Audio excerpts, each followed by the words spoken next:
আসসালামু আলাইকুম everyone, welcome back to my channel. সাবুদানা মিলে অসাধারণ একটি ড্রিঙ্কস বা ডেজার্ট রেসিপি আজকে আমি আপনাদের সাথে শেয়ার করব। গরম আর রোজা এই দুটোই যেহেতু একসাথে পড়েছে, সারাদিন রোজা রাখার পর এমন একটি হেলদি ড্রিঙ্কস বা ডেজার্ট আপনার ক্লান্তি দূর করবে, সেই সাথে অনেক বেশি রিফ্রেশিং লাগবে। মন প্রাণ কলিজা সব কিছু ঠান্ডা করতে এই একটি হেলদি ড্রিঙ্কসই যথেষ্ট।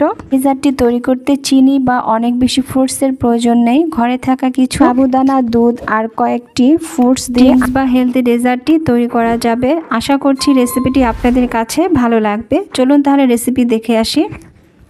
বিসমিল্লাহির রহমানির রহিম। প্রথমে নিয়ে নিচ্ছি 1 লিটার লিকুইড দুধ। 1 লিটার লিকুইড দুধ দিয়ে এই ডেজার্টটি তৈরি করলে আপনারা এখানে 6 থেকে 7 জনকে সার্ভ করতে পারবেন। আর যদি বেশি পরিমাণে তৈরি করতে চান তাহলে দুধের পরিমাণটা বাড়িয়ে দিবেন। দুধটা যখন হালকা গরম হবে, দুধটাকে দ্রুত ঘন করার জন্য এর মধ্যে দিয়ে দিচ্ছি 1/2 কাপ পরিমাণে গুঁড়ো দুধ। এবার ডেজার্টটিকে মিষ্টি করার জন্য 4 টেবিল চামচ পরিমাণে চিনি দিয়ে দিচ্ছি। গুঁড়ো দুধ আর চিনি নেড়েচেড়ে মিশিয়ে নিচ্ছি। যেহেতু এই দুধের মধ্যে ফ্রুটস অ্যাড করব, ফ্রুটসগুলো মিষ্টি, এজন্য মিষ্টির পরিমাণটা কম রেখেছি, তবে আপনারা টেস্ট অনুযায়ী চিনিটা কমিয়ে বাড়িয়ে দিবেন। 1/2 কাপ ঠান্ডা পানির মধ্যে 2 চা চামচ পরিমাণে কর্নফ্লাওয়ার গুলিয়ে নিয়েছি। গোলানো কর্নফ্লাওয়ার এই গরম দুধের মধ্যে দিয়ে দিচ্ছি। কর্নফ্লাওয়ার দিয়ে দেওয়ার পর দুধটাকে জাল করে ঘন করে নিয়েছি। ঘন হয়ে গিয়েছে দেখতে পাচ্ছেন। ঠান্ডা হলে এই দুধটা আরো ঘন হয়ে যাবে। এটা নামিয়ে ঠান্ডা করে নিচ্ছি। আর এই সময়ের মধ্যে আমি সাবুদানাটা সেদ্ধ করে নিচ্ছি। তারপর অন্য একটি প্যানে বেশ কিছু ঠান্ডা পানি নিয়েছি। দ্রুত গরম হওয়ার জন্য পানিটাকে ঢাকনা দিয়ে ঢেকে দিয়েছি। পানিতে বুটবুটি চলে এসেছে। এখন এই গরম পানিতে প্রায় 1 কাপ পরিমাণে সাবুদানা দিয়ে দিচ্ছি। গরম পানিতে সাবুদানাগুলো নেড়েচেড়ে মিশিয়ে নিয়েছি। দ্রুত এই সাবুদানাগুলো সেদ্ধ হওয়ার জন্য চুলার আঁচটা মিডিয়ামে রেখে ঢাকনা দিয়ে ঢেকে সাবুদানাগুলো সেদ্ধ করে নিয়েছি। সাবুদানাগুলো সেদ্ধ হতে প্রায় 6 থেকে 7 মিনিটের মতো সময় লাগবে। একটু সময় ধরে এই সাবুদানাগুলো ভালোভাবে সেদ্ধ করে নেবেন। দেখতে পাচ্ছেন সাবুদানাগুলো সেদ্ধ হয়ে একদম সচ্ছল হয়ে গিয়েছে। তা থেকে সাবুদানাগুলো গরম গরম একটি স্ট্যান্ডে রেখে চেলে নিচ্ছি। এবার গরম এই সাবুদানাগুলো ঠান্ডা পানি দিয়ে আমি 2 থেকে 3 বারের মতো ধুয়ে নিয়েছি। এতে করে সাবুদানার মধ্যে যে আঠালো ভাবটা রয়েছে ওটাও চলে যাবে, আর দানাগুলো দেখতে অনেক বেশি স্বচ্ছ আর ঝরঝরে হবে। আমি ঠান্ডা পানি দিয়ে সাবুদানাগুলো কয়েকবার ধুয়ে নিয়েছি। আর দেখতে পাচ্ছেন ধুয়ে নেওয়ার পর সাবুদানাগুলো দেখতে কতটা স্বচ্ছ আর ঝরঝরে হয়েছে। এই স্বচ্ছ আর ঝরঝরে সাবুদানাগুলো থেকে পানিটা ছেঁকে এক সাইডে রেখে দিচ্ছি। এইদিকে দুধটা ঠান্ডা হয়ে গিয়েছে। এবার এই ঠান্ডা দুধগুলো আমি অন্য একটি পাত্রে ট্রান্সফার করে নিচ্ছি।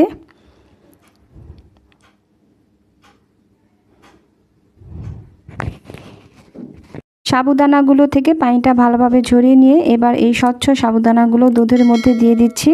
এবার সাবুদানা আর দুধের মধ্যে আমি কিছু ফ্রুটস অ্যাড করছি। পাতলা করে কিপ করে কেটে নিয়েছি। 1/2 কাপ পরিমাণে আপেল দিয়ে দিচ্ছি। 1/2 কাপ পরিমাণে আনারদানা দিয়েছি। 1/2 কাপ পরিমাণে সবুজ আঙ্গুর আমি মাঝখানে স্লাইস করে কেটে নিয়েছি। 1/2 কাপ পরিমাণে কালো আঙ্গুর মাঝখানে স্লাইস করে কেটে দিয়ে দিচ্ছি। পাতলা করে স্লাইস করে কেটে নেওয়া 1/2 কাপ পরিমাণে কলা দিয়ে দিচ্ছি। তারপর এখানে আমি 4টি স্ট্রবেরি দিয়ে দিচ্ছি। স্ট্রবেরিগুলো আমি পাতলা করে কেটে নিয়েছি। আপনারা যেভাবে কেটে নিয়েছি এভাবে কাটতে হবে এমন কোনো কথা না। আপনাদের পছন্দ মতো ফ্রুটসগুলো কেটে এই ডেজার্টে ব্যবহার করতে পারেন। এখন সাবুদানা আর দুধের মধ্যে সব ফ্রুটসগুলো একসাথে মিশিয়ে সার্ভ করে নেওয়ার পালা। দেখতে পাচ্ছেন কতটা লোভনীয় লাগছে আজকের এই ফ্রুটস দিয়ে তৈরি ড্রিঙ্কস বা ডেজার্টটি। আমি এখানে যে ফ্রুটসগুলো দিয়ে ডেজার্টটি তৈরি করলাম, আপনাদের যে এগুলো দিয়ে ডেজার্টটি তৈরি করতে হবে এরকমটা না। আপনাদের হাতের কাছে যে ফ্রুটসগুলো অ্যাভেলেবেল থাকবে সেগুলো দিয়েই তৈরি করতে পারবেন। ড্রিঙ্কসটি কত বেশি লোভনীয় আর ইয়াম্মি হয়েছে জাস্ট একটু দেখুন। সব কিছু একসাথে ভালোভাবে মিশিয়ে নেওয়ার পর নর্মাল ফ্রিজে রেখে দিয়েছি ঠান্ডা হওয়ার জন্য। ইফতারের আগে জাস্ট বের করে সার্ভ করে নেব। সারাদিনের ক্লান্তি দূর করার জন্য এমন একটি ডেজার্ট বা ড্রিঙ্ক হলে আর কি লাগে।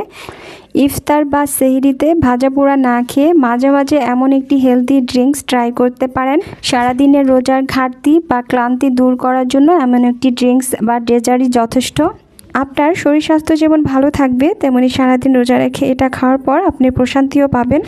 সাবুদানা আর দুধ দিয়ে তৈরি আজকের এই ফ্রুটস ড্রিঙ্কসগুলো দেখতে যতটা সুন্দর, খেতে তার চেয়ে বেশি মজার আর ইয়াম্মি হবে। ঝটপট তৈরি করা যায়, তাই ইফতার বা সেহরিতে এই ফ্রুটস ড্রিঙ্কসগুলো বেশি করে বানিয়ে নর্মাল ফ্রিজে 2 থেকে 3 দিন রেখে খেতে পারবেন।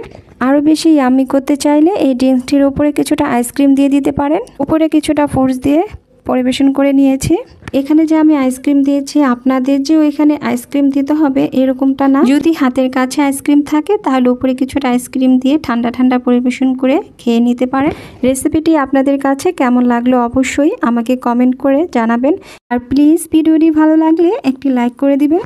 আমার ইউটিউব চ্যানেল থেকে ভিডিওটি দেখছেন, চ্যানেলটি সাবস্ক্রাইব করে বেল আইকনটি ক্লিক করে রাখবেন। আমি যখন ভিডিও আপলোড করব সবার আগে আপনারা নোটিফিকেশন পেয়ে যাবেন। সো আজকে এই পর্যন্তই, দেখা করব নতুন কোনো ভিডিওতে। সবাই ভালো থাকবেন, আমার জন্য দোয়া করবেন। আল্লাহ হাফিজ।